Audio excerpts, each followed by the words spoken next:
Why do we have crayfish parties? Festivals and celebrations are most often tied to religion, national events, or crop cycles. But a crayfish party is too cool to be so mainstream. So what is the story behind crayfish parties? Eating crayfish began in Sweden 500 years ago at the time of King Erik XIV. But at that time, crayfish was reserved for the rich and the powerful. After 200 years of being a royal privilege, crayfish gradually became more affordable and ordinary people began eating crayfish. In the late 1800s, improved agricultural practices put a lot of farmers out of work and hence they became full-time fishermen instead. This increased the consumption of crayfish and also decreased the population of crayfish. To make things worse, a crayfish plague put the crayfish in the brink of extinction. In order to save the crayfish, a law came in force that allowed consumption of crayfish only from August 7th, also called the crayfish premiere, till November 7th.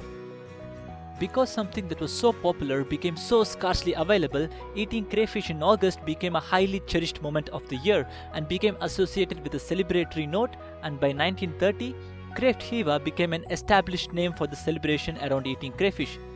Over time, the crayfish party grew in popularity and became associated with other elements like wearing party hats and apron, drinking brainwine and schnapps, eating local cheese delicacies, decorating with moon-like lanterns, etc.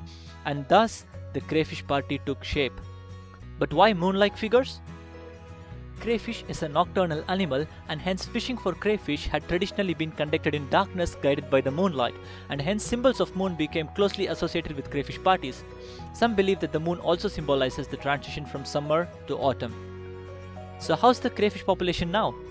Even after several decades of fishing regulations, crayfish population in Sweden still remains at less than 5% of what it was in 1900. Even today, the indigenous noble crayfish is on the red list, indicating that it is under the threat of extinction.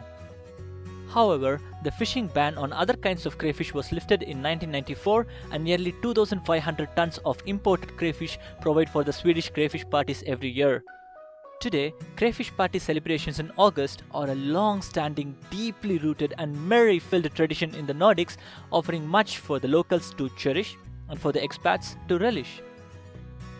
Peace.